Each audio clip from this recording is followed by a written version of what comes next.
Hello and welcome to the channel. आज हम measurements का दूसरा टॉपिक उठाएंगे, वो है यूनिट सिस्टम्स। मेजरमेंट्स पर ऑलरेडी मैंने अ, दो तीन वीडियोस बनाए हैं। एक तो है डेफिनेशन ऑफ मेजरमेंट्स है, उस पर मैंने वीडियो बनाया है। इसी तरह फंडामेंटल यूनिट्स और डेराइव्ड यूनिट्स क्या होते हैं, उस पर भी मैंने वीडियो बनाया है। अ, इसी तरह एक जो लेटेस्ट वीडियो है standards and types of standards, और जिसमें मैंने international bureau of weights and measures के बारे में भी बोला है। अब नेक्स्ट टॉपिक जो इसमें आता है मेजरमेंट्स में, वो है यूनिट सिस्टम्स, जो सिलेबस का टॉपिक भी है। अब ऑब्जेक्टिव क्या होगा इस क्लास का? सबसे पहले types of unit systems. Unit system के कितने टाइप्स है, जिसमें हम सीजीएस के बारे में थोड़ा बताऊंगा मैं, एफपीएस और एमकेएस सिस्टम। और उसके बाद अगर ये तीन सिस्टम्स ऑलरेडी एग्जिस्ट कर रहे थे, तो हमने एक और नया सिस्टम क्यों इंट्रोड्यूस किया, जिसको हम एसआई सिस्टम बोलते हैं। और उसके बाद हम एसआई सिस्टम में जो फंडामेंटल क्वांटिटीज और डिराइव्ड क्वांटिटीज के बारे में मैं उस वीडियो में मैंने बताया कि 7 फंडामेंटल क्वांटिटीज है जिनके यूनिट्स हमें डिफाइन करने पड़ते हैं। बाकी जितने भी फिजिकल क्वांटिटीज है साइंस में, उनके यूनिट्स हम इन्हीं 7 फंडामेंटल क्वांटिटी के यूनिट से ही बनाते हैं। तो उन 7 फंडामेंटल क्वांटिटीज के यूनिट्स को डिफाइन करते हैं हम। वो organisation BIPM, international bureau of weights and measures, उनके जिम्मे है वो, जिन्होंने इन 7 फंडामेंटल क्वांटिटीज के यूनिट्स को डिफाइन किया, उनके स्टैंडर्ड्स को चूज किया। तो कैसे उन्होंने इन 7 फंडामेंटल क्वांटिटीज को डिफाइन किया, वो भी हम देखेंगे। Definition of 7 fundamental units.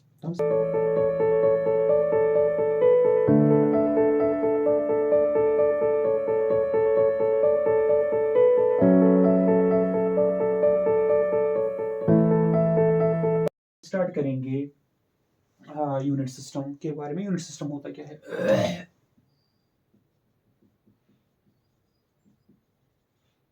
अब यूनिट सिस्टम क्या है? यूनिट सिस्टम है डिफरेंट कंट्रीज, अगर हम पास्ट में देखेंगे, different countries different unit systems use कर रहे थे। मीनिंग डिफरेंट फिजिकल क्वांटिटीज को मेजर करने के लिए डिफरेंट यूनिट्स यूज कर रहे थे, करते थे।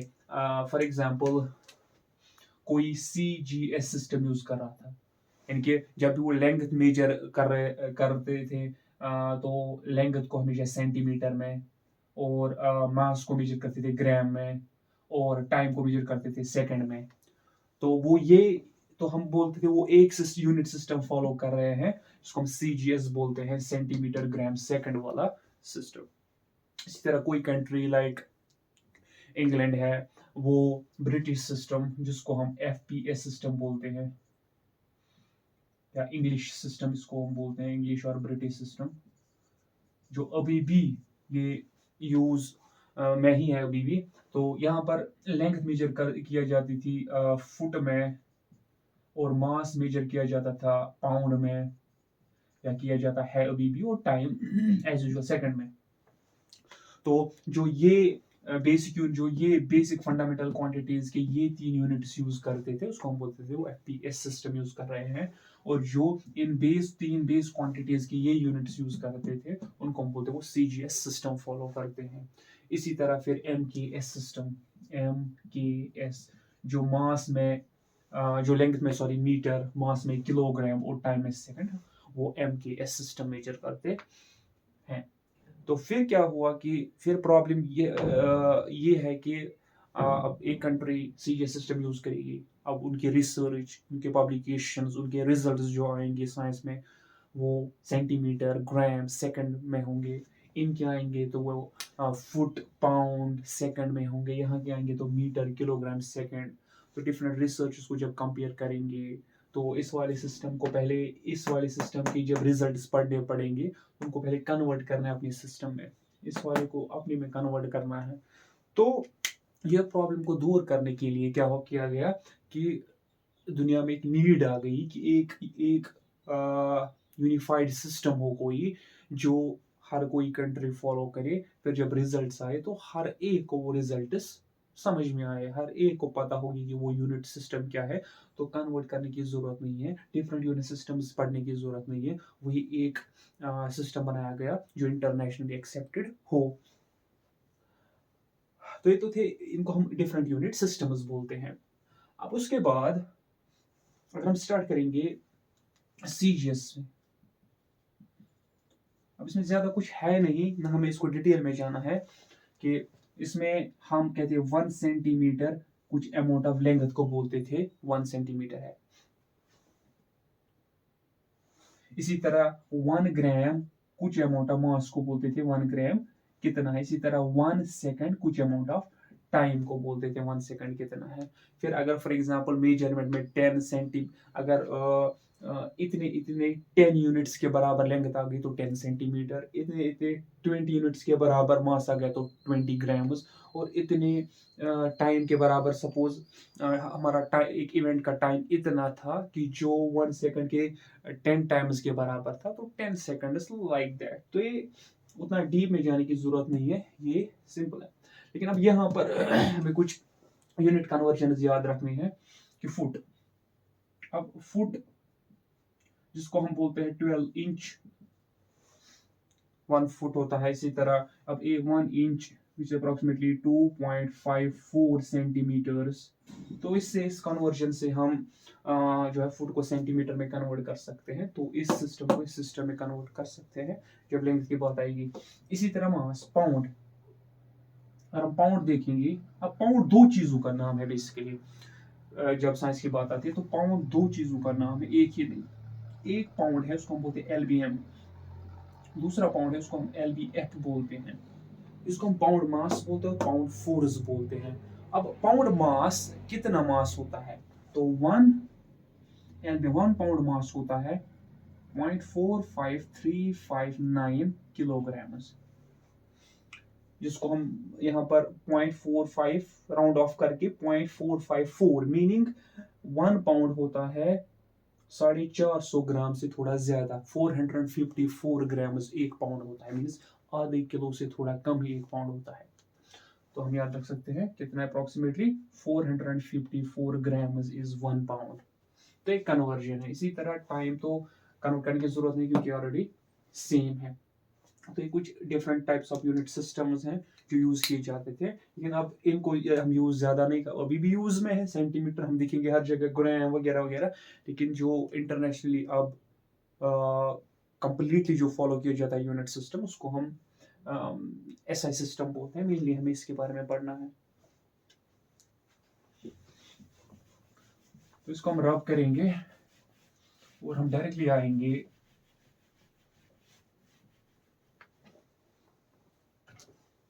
SI सिस्टम पे। लेकिन इंग्लिश सिस्टम भी अभी भी यूज में है। तो हम बहुत सारे ऑथर्स अभी भी ऐसे हैं कि जो इंग्लिश सिस्टम यूज करते हैं, मतलब बहुत सारी बुक्स अभी भी इंग्लिश सिस्टम में ही लिखी गई है। लेकिन अब SI सिस्टम की जैसे मैंने बोला तो जरूरत क्यों पड़ी, क्योंकि ताकि हर कोई समझ सके, चाहे किसी भी कंट्री से हो, हर कोई यूनिट सिस्टम के बारे में समझ सके। तो कन्वर्जन की जरूरत नहीं है, तो कोई कंफ्यूजन कुछ भी नहीं। अब ये काम कौन करेगा कि SI सिस्टम बनाएगा कौन, और वो यूनिट्स को कौन डिफाइन करेगा, ये ऑलरेडी जो लास्ट वीडियो में मैंने बताया उसकी लिंक मैं यहाँ पे डिस्क्रिप्शन बॉक्स में डाल दूंगा कि, और यहाँ पर भी उसकी लिंक कहीं पर मिलेगी। वहां पर मैंने बोला था कि BIPM international bureau of weights and measures, ये ऑर्गेनाइजेशन बनाई गई इनके जिम्मे इनके यूनिट्स डिफाइन करना। और ये BIPM जो इनके मेंबर्स है 65 कंट्री मेंबर्स हैं वहाँ के, डॉक्टर मार्टिन मिल्टन जो डायरेक्टर है जो मैंने बोला था, यहाँ इस ऑर्गेनाइजेशन में हर 4 साल बाद मीटिंग होती है जिनको हम general conference on weights and measures बोलते हैं। तो last meeting I think 2022 last year हो गई थी। 15 नवंबर से लेकर आई थिंक 18 नवंबर तक वो 2-3-4 दिन वो मीटिंग चली। तो यही चीज़ें डिस्कस होती है यूनिट्स के बारे में। अब इसमें क्या किया गया कि इसको SI बोलते बेसिकली, इसको क्योंकि मैंने बोला था कि BIPM जो फ्रेंच है, तो ऐसा सिस्टम जो है इंग्लिश में बोलते हैं, फ्रेंच नेम इसका है सिस्टम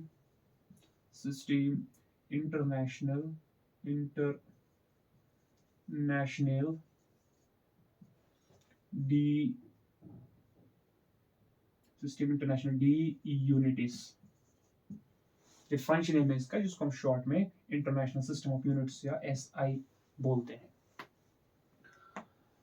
अब इसमें क्या किया इन्होंने 7 फंडामेंटल क्वांटिटीज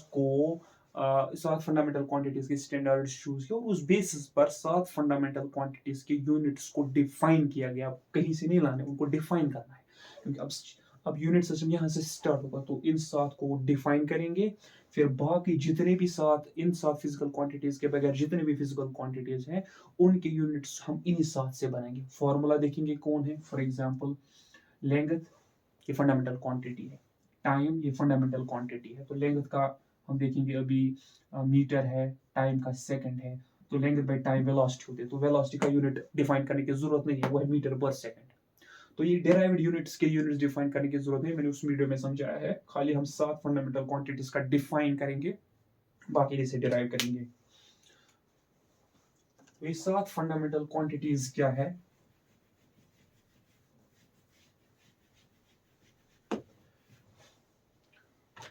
और इस BIPM ने इसको इन 7 यूनिट्स को कैसे डिफाइन किया वो हम देखेंगे अब नेक्स्ट। तो सबसे पहले फंडामेंटल क्वांटिटीज, जिनको हम बेस क्वांटिटीज भी बोलते हैं, दूसरा नाम बेस क्वांटिटीज। तो सबसे पहली बेस क्वांटिटी जो है वो है लेंथ।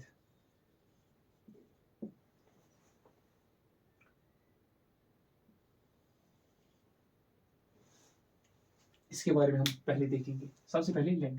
अब लेंथ, इसका जो SI यूनिट है उसका नाम फिलहाल रखा गया मीटर। इसका SI यूनिट का नाम रखा गया मीटर। और इस यूनिट की सिंबल, जो स्टैंडर्ड सिंबल है, वही हमें यूज करनी है। उस स्टैंडर्ड सिंबल है इसकी small m, lower case letter m, capital M नहीं। तो ये मीटर के लिए। अब क्वेश्चन उठता है 1 मीटर कितनी लेंथ को इन्होंने बोला। अब हमें लेंथ को, मीटर को डिफाइन करना है, कितनी लेंथ को 1 मीटर बोलेंगे। अब डेफिनेशन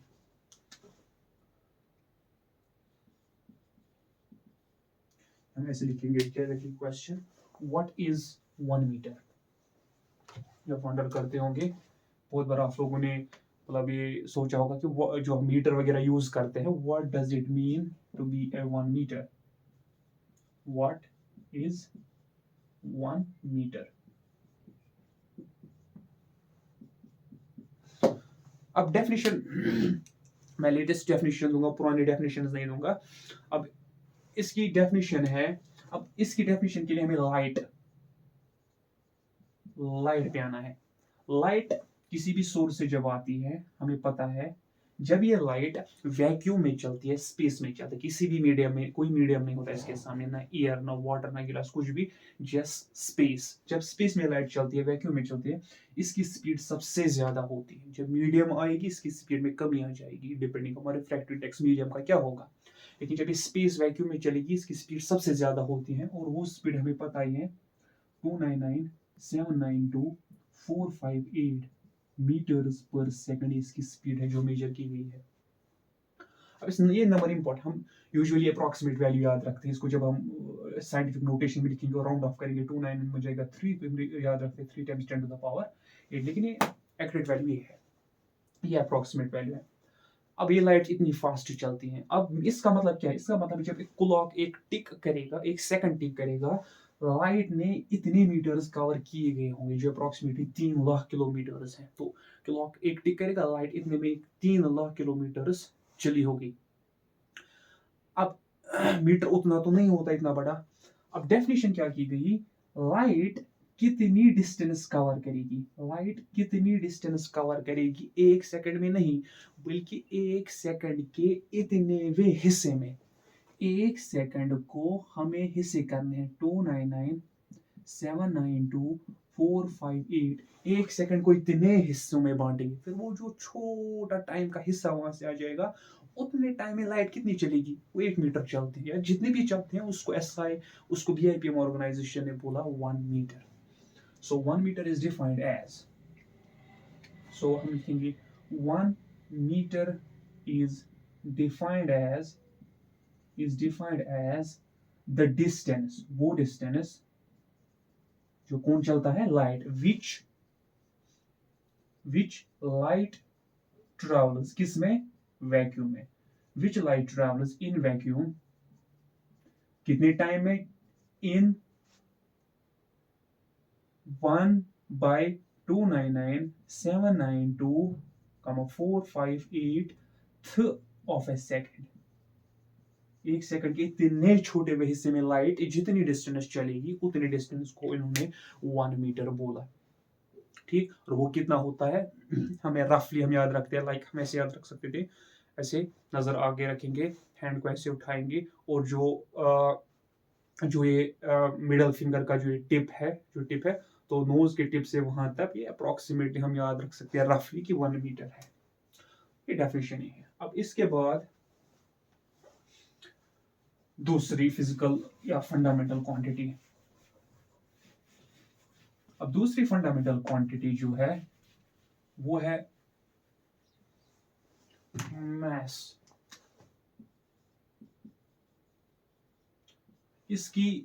मास की इस फंडामेंटल क्वांटिटी का जो एसआई यूनिट है उसका नाम है किलोग्राम।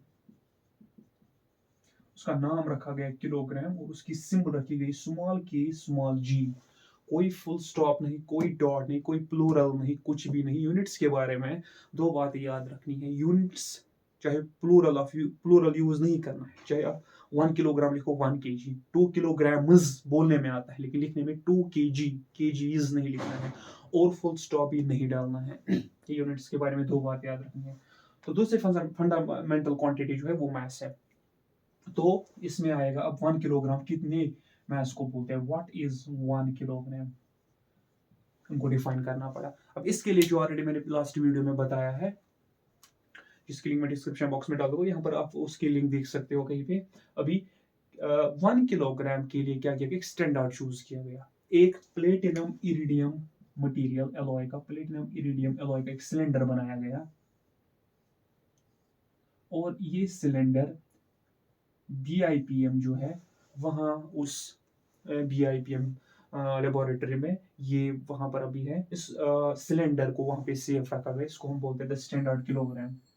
द स्टैंडर्ड किलोग्राम, जो किलोग्राम का इंटरनेशनल प्रोटोटाइप है, ये वहीं पर सेफ है। अब वहां पर जब ये बनाया गया, वहां पे रखा गया, जितना भी उसका मास है उतने मास को 1 किलोग्राम बोला गया। खुद स्टैंडर्ड है, इसका जितना भी मास है उसको 1 किलोग्राम बोला गया। और जो अब हम जानते हैं, सपोज मेरा वेट सपोज 70 किलोग्राम है, दैट मीन्स मैं इस सिलेंडर से 70 गुना हेवी हूँ।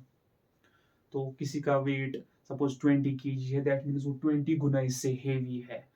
तो जो 70 kg, 50 kg, 60 kg हम कहते हैं, हम उस इंटरनेशनल प्रोटोटाइप स्टैंडर्ड किलोग्राम से अपने आप को कंपेयर करते हैं।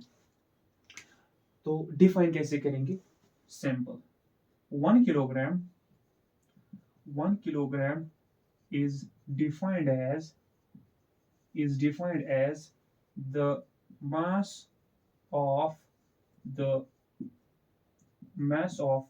international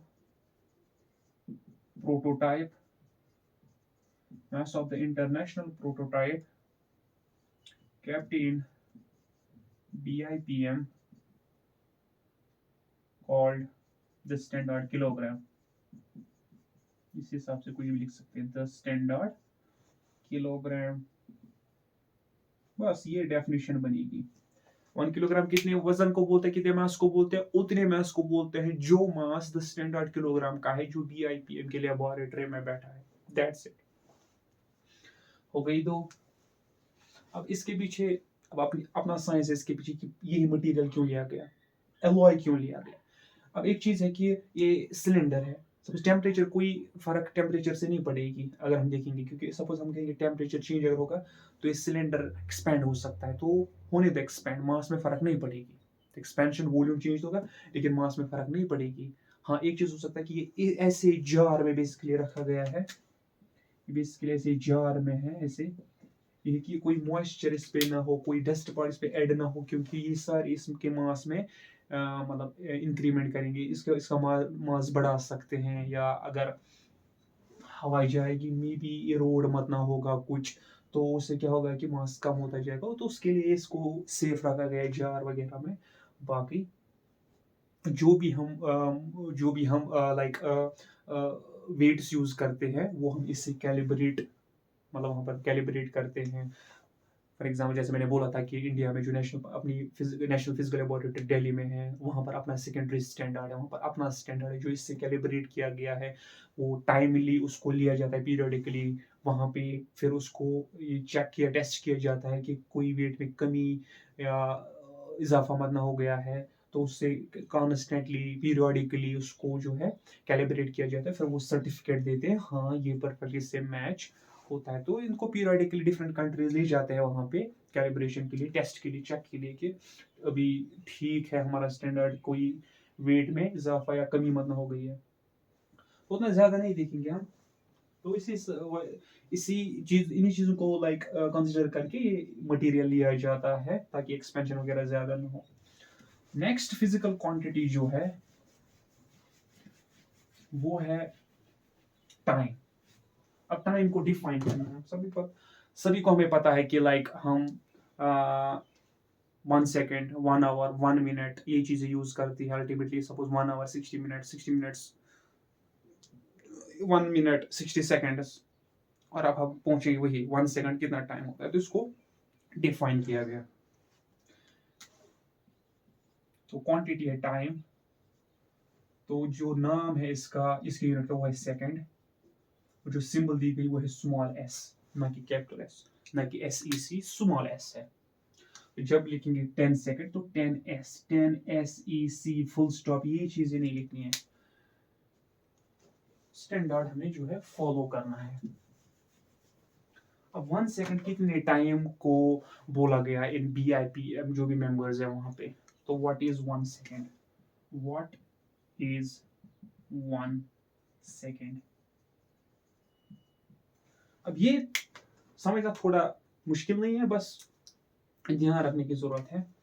हमारे पीरियोडिक टेबल में 118 एलिमेंट्स है। इन्हीं एलिमेंट्स में हम एक एलिमेंट चूज किया गया BIPM में, वो है सीजियम, जो एस ब्लॉक एलिमेंट्स के 2 ग्रुप्स है। जो पहला एक ग्रुप है अल्कली मेटल जिनको बोलते हैं, जिनमें lithium, sodium, potassium, rubidium, caesium, francium आते हैं। जो सीजियम है उसको हम यहाँ पर लाएंगे, ये सीजियम है CS। अब सीजियम एक से ज्यादा आइसोटोप्स हो सकते हैं। सीजियम 132 आइसोटोप, जो सीजियम 132 आइसोटोप है, ये एटम ओब्वियसली होगा, इसका न्यूक्लियस है, ये सीजियम के अंदर वाली शेल से फाइनली वैलेंस शेल है। इस वैलेंस शेल में एक इलेक्ट्रॉन बैठा है। एक चीज है कि जब इलेक्ट्रॉन सपोज अंदर वाली शेल में होगा और हम इस सीजियम को एनर्जी देंगे, तो इलेक्ट्रॉन एनर्जी को एब्जॉर्ब करेगा, फिर एक्साइटेशन हो जाती है इसकी, जंप करता है नेक्स्ट मेन एनर्जी लेवल में जंप करता है। जब फिर ये कुछ टाइम के बाद वापस अपनी ग्राउंड स्टेट पर आ जाता है जो उसकी स्टेबल स्टेट है, तो ये एब्जॉर्ब की हुई एनर्जी छोड़ता है in the form of radiation. लेकिन ये तब है जब बहुत सारी एनर्जी इसको मिलेगी। लेकिन जो वैलेंस शेल है इसमें मेन शेल में भी छोटे शेल्स होते हैं, उनको फाइन लेवल्स बोलते हैं, या जो इनको हम बोलते हैं मेन एनर्जी लेवल्स। तो इस मेन एनर्जी लेवल में और छोटे लेवल्स, उनको फाइन लेवल्स बोलते हैं। और उनमें भी स्टिल और फाइन लेवल्स होते हैं, उनको हाइपर फाइन लेवल्स बोलते हैं। तो एक मेन लेवल से दूसरे मेन लेवल में जाने के लिए बहुत सारी एनर्जी को एब्जॉर्ब करना है, तब जाके जाएगा। लेकिन जब एक ही मेन एनर्जी लेवल के 2 हाइपर फाइन लेवल्स के बीच में जाना होगा, तो उतनी ज्यादा एनर्जी की जरूरत नहीं है, वो एनर्जी रूम टेम्परेचर पर अवेलेबल ऑलरेडी होती है। तो सीजियम एटम जो चूज किया गया, इसके वैलेंस इलेक्ट्रॉन कंटिन्यूअसली इन 2 हाइपरफाइन लेवल्स के बीच में वाइब्रेशन करता रहेंगे, अप डाउन जंप करता रहता है, जो एक वाइब्रेशन बनती है ऐसे, और ये बहुत तेज होती है क्योंकि ये फाइबर फाइल है, बहुत नजदीक होते हैं, बहुत ज्यादा पावरफुल स्पेक्ट्रोस्कोप्स का यूज करके ये दिखते हैं, ऐसे नहीं। तो ये बहुत ज्यादा वाइब्रेशन में होते हैं ये इलेक्ट्रॉन्स। अब 1 सेकेंड उतने टाइम को बोला गया जितने टाइम में ये इलेक्ट्रॉन 9192631770 टाइम्स वाइब्रेट करेगा, ये जंप करेगा, उतने टाइम को 1 सेकेंड बोला गया। तो 1 सेकेंड इज डिफाइंड एज उतना टाइम जितना टाइम सीजियम 132 आइसोटोप का इलेक्ट्रॉन 2 हाइपर फाइन लेवल्स के दरमियान इतनी बार जंप करता है, इतनी बार जंप करने में वो जितना टाइम देगा उतने टाइम को 1 सेकंड बोलते हैं। अब इमेजिन 1 सेकंड क्लॉक का 1 टिक, इतने में इस इलेक्ट्रॉन ने इतने वाइब्रेशंस किए हुए होते हैं 9192631770। तो time taken by electron of cesium-132 isotope, time taken by electron of cesium-132 isotope to vibrate between two hyperfine levels.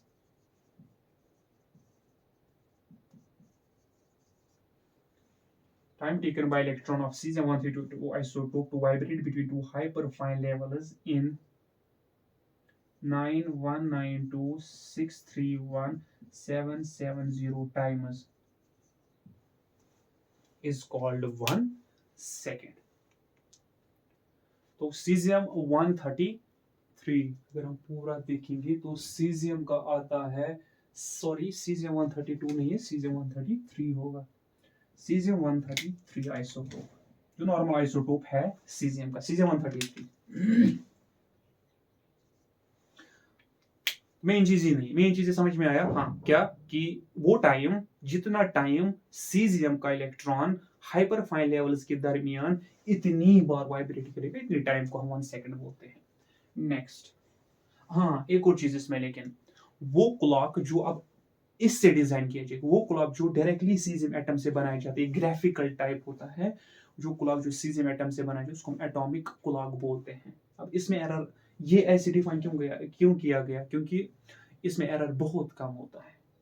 Vaguely मुझे याद है कुछ मे बी 30 सालों में कुछ सेकंड्स का एरर आ जाता है, मे बी 1 सेकंड का एरर आ जाता है 20-30 सालों में, तो इतना एक्यूरेट है ये। उसको हम एटॉमिक क्लॉक इस पे डिजाइन किया जाएगा डायरेक्टली इस एटम से, तो उसको हम एटॉमिक क्लॉक बोलते हैं।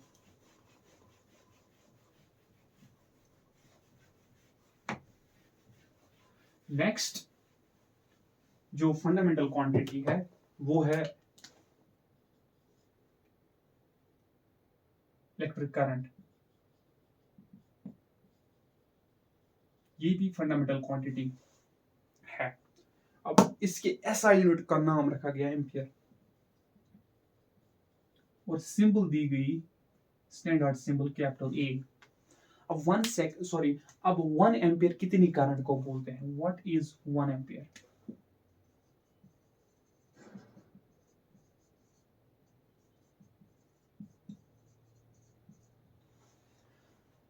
अब इन्होंने क्या किया इसको डिफाइन करने के लिए कि 1 एम्पियर कितनी करंट को रखेंगे, इसके लिए 2 स्ट्रेट कंडक्टर्स लिए जिनकी लेंथ इनफाइनाइट थी, यानी कि बहुत ज्यादा लॉन्ग, शॉर्ट नहीं, बहुत ज्यादा लॉन्ग स्ट्रेट कंडक्टर्स दो, जिनको आपस में पैरेलल रखा गया, दोनों इनफाइनाइट लेंथ की है। अब इसमें भी करंट पास करनी है सपोज आई, और इसमें भी उतनी ही करंट पास करेंगे आई, दोनों में same amount of current pass करनी है।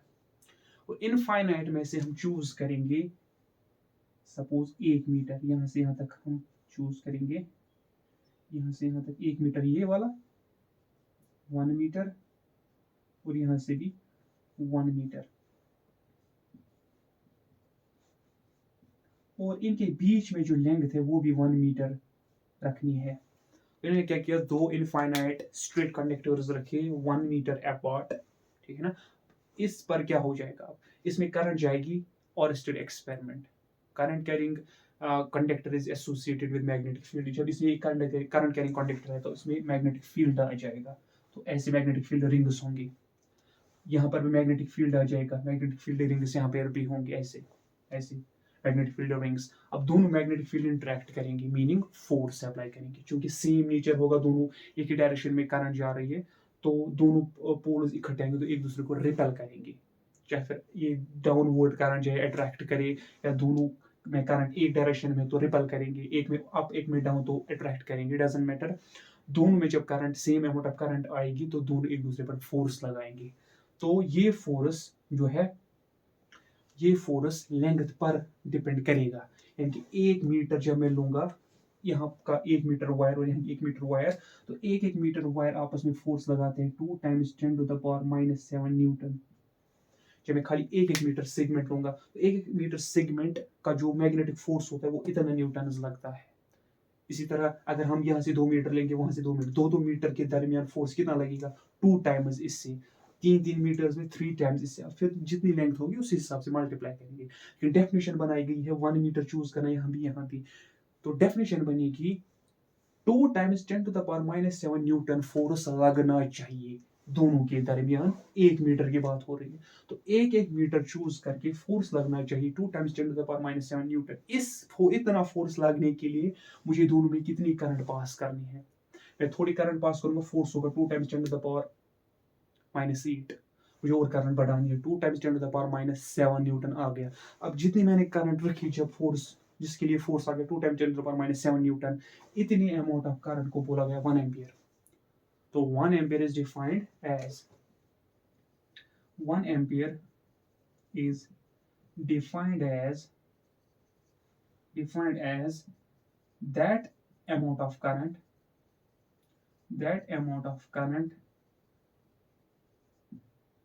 passing through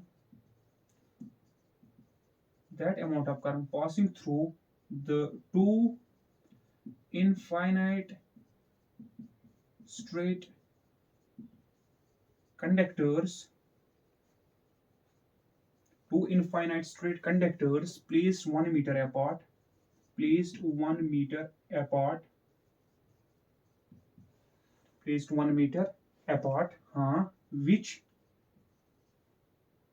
which creates a force of 2 × 10⁻⁻7 Newton पर मीटर, यानी 1 मीटर में इतना फोर्स डेवलप होना चाहिए। उसके लिए जितनी करंट पास करनी है दोनों में, उस करंट को हम बोलते हैं 1 एम्पियर। तो ये हो गया नेक्स्ट। इसके बाद नेक्स्ट बेस क्वांटिटी है वो है temperature.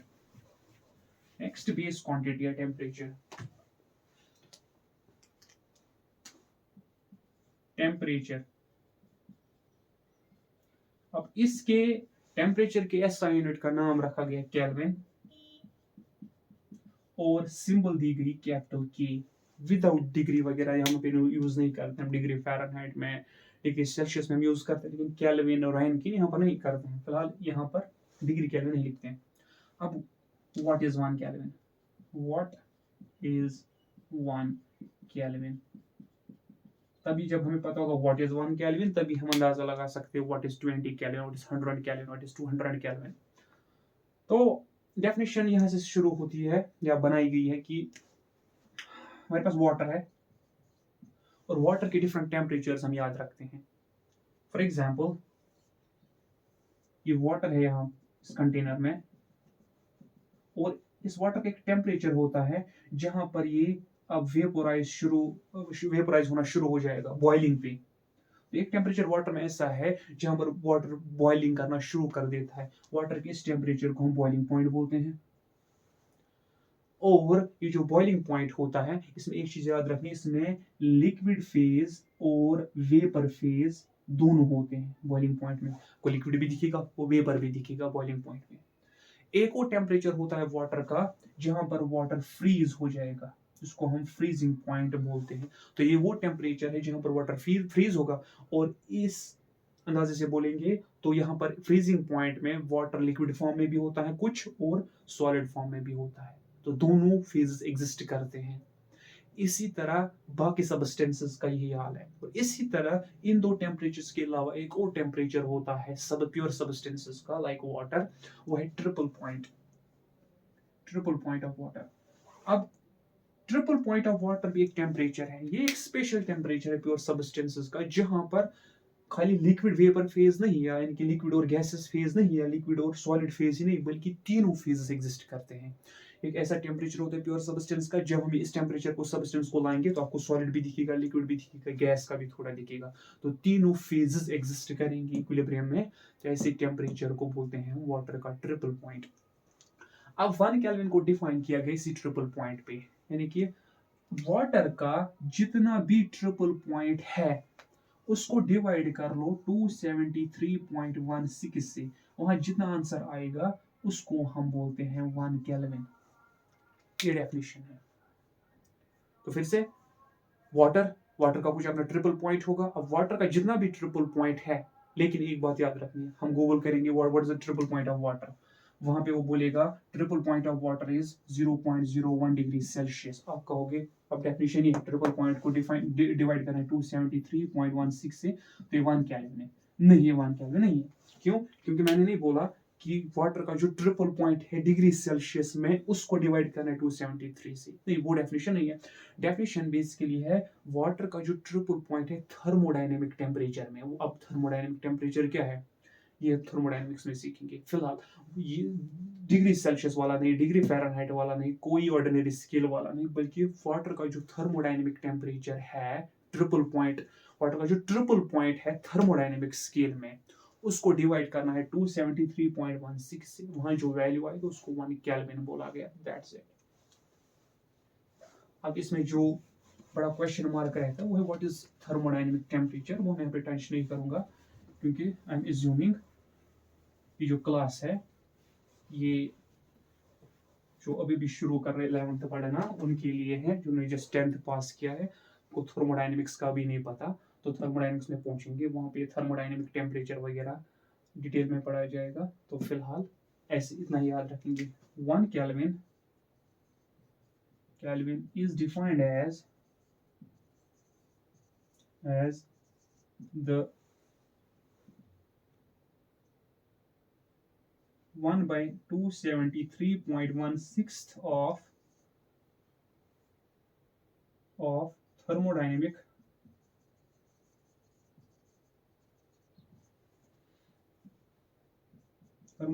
triple point of water। Water का जो ट्रिपल पॉइंट है टेम्परेचर है थर्मोडायनेमिक वाला, उसके 273.16 हिस्से करने हैं। तो आ गई फिफ्थ 5 फंडामेंटल क्वांटिटीज, अभी 2 है।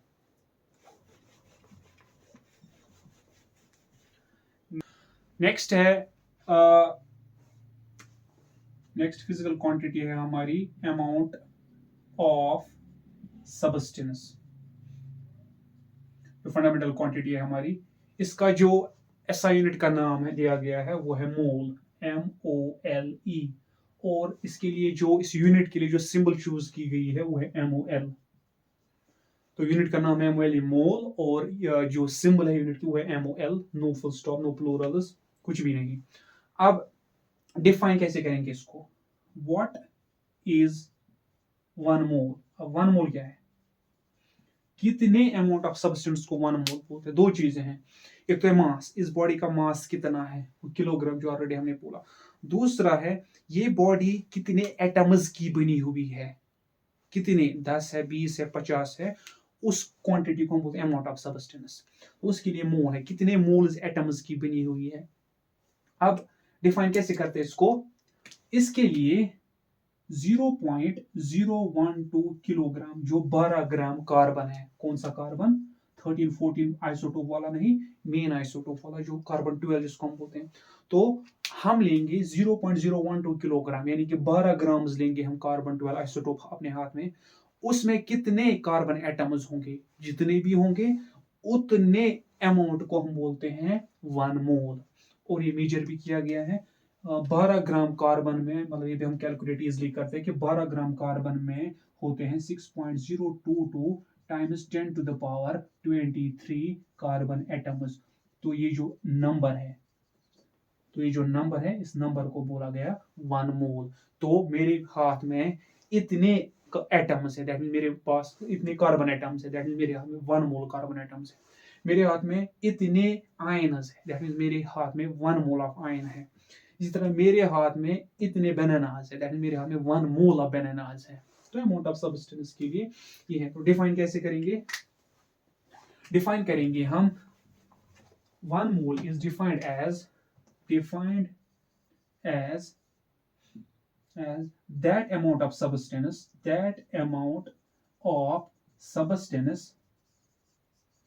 दैट अमाउंट ऑफ सब्सटेंस, कितना amount of substance which is present in, जो किस में होता है, which is present in 0.012 kilogram of C12 isotope, C12 isotope. और ये कितना होता है, इसको, इस नंबर को हम Na लिखते हैं, Avogadro's number 0.22 times 10 to the power 23 entities होते हैं। इसे 12 को हम 1 डजन बोलते हैं, इतने को हम 1 मोल बोलते हैं।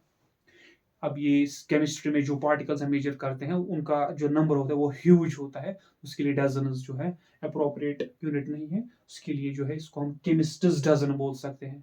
तो उसके लिए हम यूज करते हैं मोल, तो 1 मोल, 2 मोल, 3 मोल्स मीन्स अकॉर्डिंगली मल्टीप्लाई करेंगे इस नंबर को 2, 3, 4। और लास्ट जो यहाँ पर है, अब लास्ट अमाउंट ऑफ सब्सटेंस के बाद वो है, सिंप्लीफाई करने के लिए मैं इसको लिखूंगा amount of light, light intensity, amount of light. इसका जो यूनिट है उस यूनिट का नाम है कैंडेला। तो CANDELA कैंडेला, और जो सिंबल दी गई है वो है स्मॉल c और स्मॉल d, कैंडेला। अब इसको समझना सबसे मेरे ख्याल से सबसे थोड़ा मुश्किल है, और इसको समझने से पहले मैं यहां पे आऊंगा जिसके साथ क्लियर हो जाएगा टू सप्लीमेंट्री यूनिट्स। एक तो हम SI सिस्टम में हमारे पास है 7 फंडामेंटल यूनिट्स, और इसके अलावा 2 सप्लीमेंट्री यूनिट्स हम यूज करते हैं, वो है एंगल्स के लिए। एक है प्लेन एंगल के लिए और दूसरा है सॉलिड एंगल के लिए। यूनिट्स है हमारे पास, SI यूनिट्स प्लेन एंगल के लिए भी है हमारे पास और सॉलिड एंगल के लिए भी। अब हमारे पास एंगल हम जो मेजर करते आ रहे हैं छोटे क्लासेस से, वो है डिग्रीज में। प्लेन एंगल का मतलब है ये बोर्ड एक प्लेन है, इस पर मैं 2 लाइन्स डालूंगा जो एक पॉइंट पर इंटरसेक्ट करेंगे। इस पॉइंट पर इसको हम बोलते हैं, ये है प्लेन एंगल जो प्लेन पर बनेगा। ये 2 डायमेंशनल, ऑब्वियसली 2 डायमेंशनल थिंग है प्लेन एंगल। लेकिन दूसरी साइड से सॉलिड एंगल हो गया जो स्पेस में बनेगा। एक पॉइंट है, अब अगर मैं ऐसे बनाऊंगा जो 3 डायमेंशनल कोन, लाइक आइसक्रीम कोन होता है ऐसे, तो इसमें जो ये एंगल होता है यहाँ पे, ये ऑब्वियसली 3 डायमेंशनल एंगल होता है, कुछ ऐसे एंगल होता है 3 डायमेंशनल। तो ये जो एंगल है, इस वाले एंगल को हम बोलते हैं सॉलिड एंगल। आइसक्रीम कोन के एंगल को जो 3 डायमेंशनल एंगल होता है सॉलिड एंगल, और ये जो नॉर्मल हम ज्योमेट्री में पढ़ते हैं इसको हम प्लेन एंगल बोलते हैं। अब प्लेन एंगल को मेजर करने के लिए एक तो है डिग्रीज, लाइक ये एंगल है 45 डिग्रीज, लेकिन ये SI यूनिट नहीं है। SI सिस्टम में प्लेन एंगल के लिए यूनिट है, उसको हम बोलते हैं रेडियन। अब 1 रेडियन भी डिफाइन करेंगे हम। इसी तरह सॉलिड एंगल जो होता है इसका SI यूनिट है स्टेरेडियन, और इस जिसको हम सिग्मा लिखते हैं, यहाँ पर इसको हम थीटा यूजुअली लिखते हैं, तो सिग्मा स्टेरेडियन। तो हम डिफाइन करेंगे 1 स्टेरेडियन कितने सॉलिड एंगल को बोलते हैं और 1 रेडियन कितने प्लेन एंगल को बोलते हैं, क्योंकि सॉलिड एंगल स्टेरेडियन मुझे जरूरत है इसको डिफाइन करने के लिए। अब डेफिनेशन सिंपल है, पहले प्लेन एंगल। तो प्लेन एंगल में क्या होता है कि प्लेन एंगल में हम एक सर्कल लेंगे जो 2 डायमेंशनल फिगर है। इस पर मैं क्या करूंगा, सपोज इस सर्कल का रेडियस है r, ठीक है, या चलो मैं कोई नंबर ही लूंगा, सपोज इस सर्कल का रेडियस है 2 मीटर। 2 मीटर रेडियस वाला सर्कल मैंने लिया। अब मैं ये रेडियस जहां पर मिला, यहां से मैं मेजर करना शुरू करूंगा और आर्क के ऊपर चलूंगा तब तक जब तक यहां से भी 2 मीटर आ जाए। तो 2 मीटर रेडियस वाला सर्कल, फिर मैंने इस पॉइंट पर जहां पर मैंने रेडियल लाइन डाली, यहां पर मैं शुरू करूंगा और मैं 2 मीटर की आर्क, जितना रेडियस है उतनी ही लेंथ की आर्क में यहाँ पे कट करूंगा। सपोज यहां तक आती है, यहां से यहां तक 2 मीटर, फिर इसको मैं सेंटर के साथ फिर से ज्वाइन करूंगा। ये जो एंगल यहाँ पे आया इसको हम बोलते हैं 1 रेडियन, RAD लिखते हैं इसको। अगर हम यहाँ पर भी ये देखेंगे कि इस प्लेन एंगल का जो नाम है वो है रेडियन, इसकी तरह नाम है रेडियन, और सिंबल है RAD, रैड। अब 1 रेडियन कितने प्लेन एंगल को बोलते हैं? उतने प्लेन एंगल को 1 रेडियन बोलते हैं जितना एंगल बनेगा जब हम एक सर्कल ड्रॉ करेंगे रेडियस r का, और इसी रेडियस के बराबर आर्क लेंथ भी देंगे, फिर उसको ज्वाइन करेंगे, बीच में जो एंगल बनेगा उसको हम 1 रेडियन बोलते हैं। अब जरूरी नहीं है 2 मीटर लेना, मैं 1 मीटर का सर्कल ले सकता हूँ। अब मैंने 1 मीटर रेडियस लिया तो आर्क पर मैं खाली 1 मीटर चलूंगा, तो 1 मीटर रेडियस 1 मीटर आर्क, अब जो एंगल बनेगा ये भी इतना ही होगा, 1 रेडियन। तो हम आर रेडियस वाला सर्कल लेंगे, उस आर रेडियस वाले सर्कल पर आर डिस्टेंस की आर्क लेंगे, फिर जो सेंटर पर वो आर्क एंगल बनाएगी उसको हम 1 रेडियन बोलते हैं। तो ये तो सिंपल है। अब है स्टेयर रेडियन। 1 स्टेयर रेडियन कितने एंगल को बोलेंगे?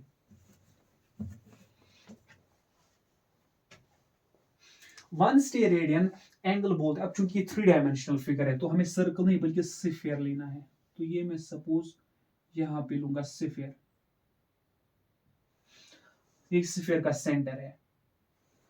अब यहां पे क्या करना है, यहां पर मैंने सपोज सर्कल लिया था रेडियस r, यहां पे मैं ले रहा हूं sphere of radius r। Suppose यहां पे मैं अब इसी तरह एग्जांपल लूंगा, 2 मीटर रेडियस वाला स्फीयर मैंने ले लिया।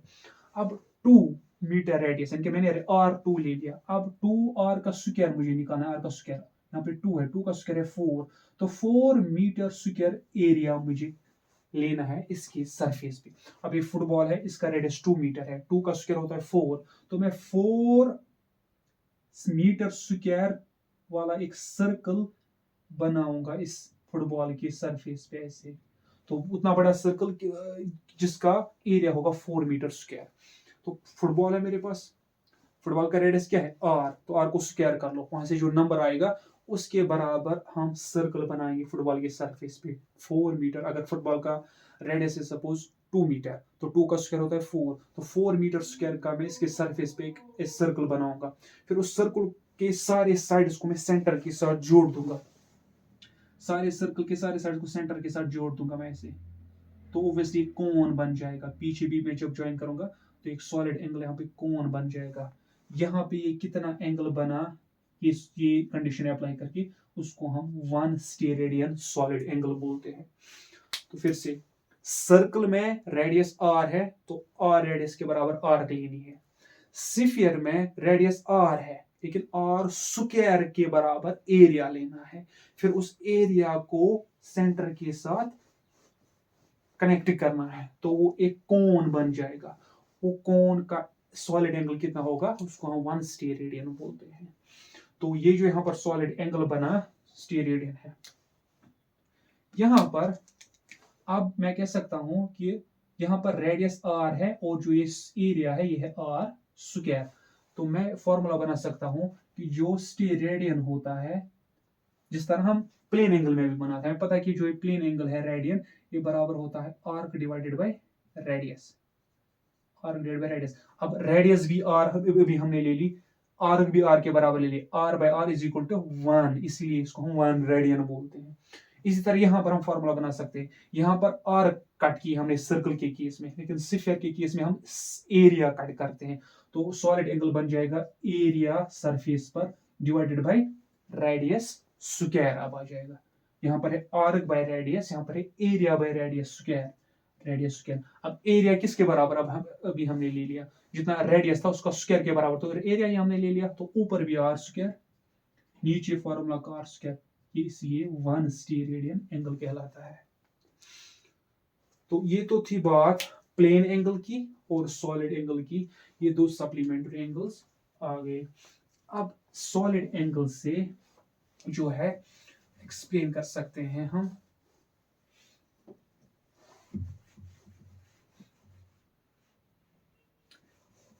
वन कैंडेला कितनी लाइट को बोलते हैं। अब वन कैंडेला कितनी लाइट को बोलते हैं, इसके लिए हमें एक लाइट का सोर्स लेना है। ये एक सोर्स है जहां से लाइट निकलती है, लेकिन अब लाइट बहुत सारे टाइप्स की, सन से जो लाइट आती है वो बहुत सारी फ्रीक्वेंसीज की बनी होती है। अगर हम खाली विजिबल पोर्शन की बात करेंगे तो वहां पर वेवलेंथ 400 नैनोमीटर से लेकर 700 नैनोमीटर फ्रीक्वेंसी में बहुत सारी वेरिएशंस वाली फ्रीक्वेंसी, बहुत सारी फ्रीक्वेंसी वाली रेडिएशंस वहां से आती है, इवन फिर इंफ्रारेड, फिर अल्ट्रा वायलेट, बहुत सारी फ्रीक्वेंसी। लेकिन हमें एक लाइट सोर्स लेना है जिसकी एक ही फ्रीक्वेंसी की लाइट निकलती है। वो सोर्स ऑफ लाइट जहां से जो लाइट निकलती है उन सारी लाइट की फ्रीक्वेंसी एक ही होगी। हम इस सोर्स को, ऐसे सोर्स को बोलते हैं मोनोक्रोमेटिक सोर्स। तो ये एक मोनोक्रोमेटिक सोर्स है। अब यहाँ से लाइट निकलती है। अब ये कौन सी फ्रीक्वेंसी वाली लाइट हमें लेनी है? मोनोक्रोमेटिक सोर्स ऑफ लाइट लेनी है 540 times 10 to the power 12 hertz की फ्रीक्वेंसी वाली लाइट हमने ले ली। तो मैंने एक लाइट का सोर्स ले लिया जो मोनोक्रोमेटिक है, की फ्रीक्वेंसी की लाइट छोड़ता है, और वो फ्रीक्वेंसी ये है। अब लाइट सोर्स जब लाइट छोड़ता है तो ये स्फीयर की तरह ऑल अराउंड छोड़ता है। तो जो लाइट यहां से निकलेगी वो स्फेरिकल होगी। अब कॉन्सेप्ट यहाँ पे आ जाएगा सॉलिड एंगल का, इसीलिए ऐसे।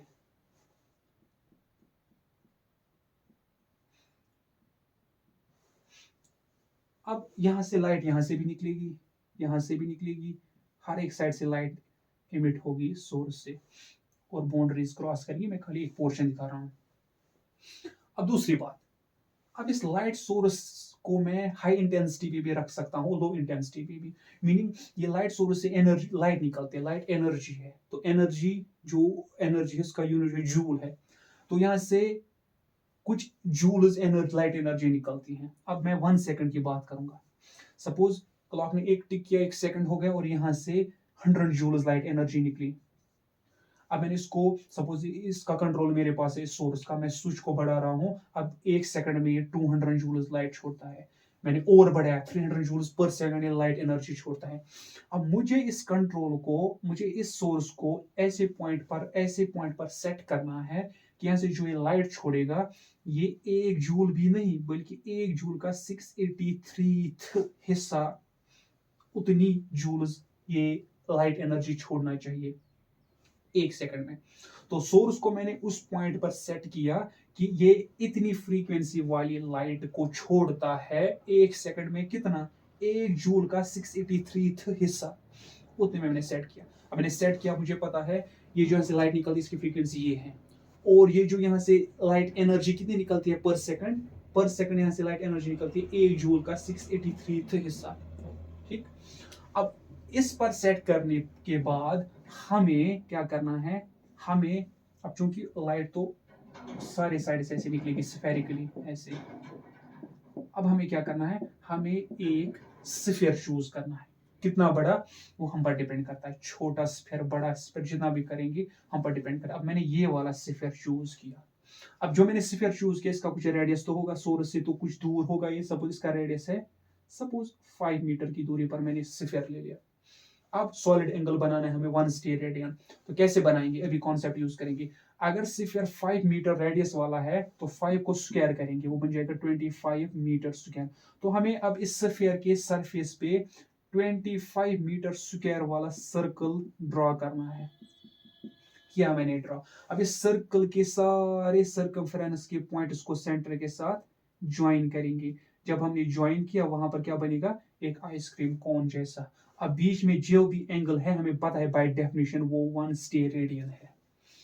अब कैंडेला डिफाइन होता है इसी 1 स्टेयर रेडियन से, कि अब कितनी अमाउंट ऑफ लाइट, कितनी लाइट निकलती है इस एरिया से, सारे स्फीयर से नहीं, बल्कि इतने एरिया से कितनी अमाउंट ऑफ लाइट निकलती है जिसकी फ्रीक्वेंसी इतनी है, और जो पर सेकंड इतने जूल्स निकलती है।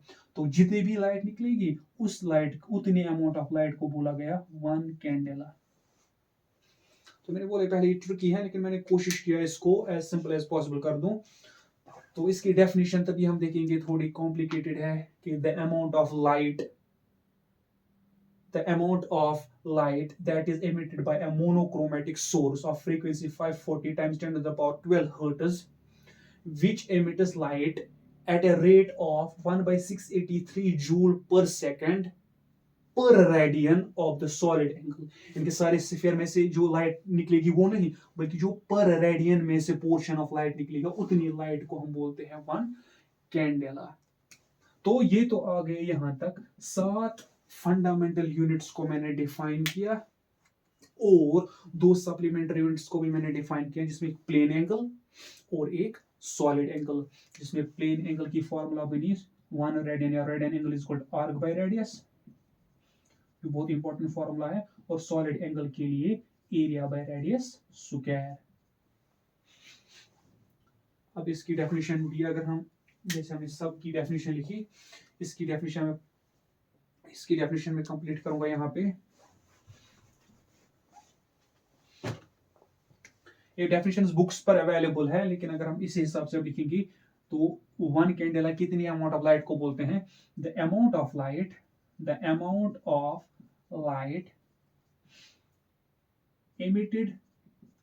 emitted by, कौन एमिट करेगा? By a monochromatic, by a नहीं, एक स्पेशल वाली, by the monochromatic source of light of frequency, उसकी फ्रीक्वेंसी क्या होनी चाहिए? स्पेशल है इस डेफिनेशन में, 540 times 10 to the power 12 hertz emitted, जो एमिट होता होगा किस रेट पर? Emitted at the rate of, किस पर हमने सेट किया इसको? Emitted at the rate of 1/683 joule पर सेकेंड पर, और सारे स्फीयर में से जो इस सेटिंग पर सारे स्फीयर में से जो लाइट निकलेगी उसको नहीं बोलते हैं, बल्कि पर स्टेयर रेडियन एंगल बना के जो एरिया में से निकलेगी उतने में से per steradian of the angle is known as 1 candela. तो ये तो था जो मैंने ऑब्जेक्टिव दिया था कि टाइप्स ऑफ यूनिट सिस्टम्स के बारे में थोड़ा मैंने बोला, फिर ऐसा सिस्टम जिसमें 7 फंडामेंटल यूनिट्स को डिफाइन करना पड़ता है, जो मैंने समझा यहाँ पे अच्छे से, और फिर इवन 2 सप्लीमेंट्री यूनिट्स भी मैंने पढ़ाए। Thank you.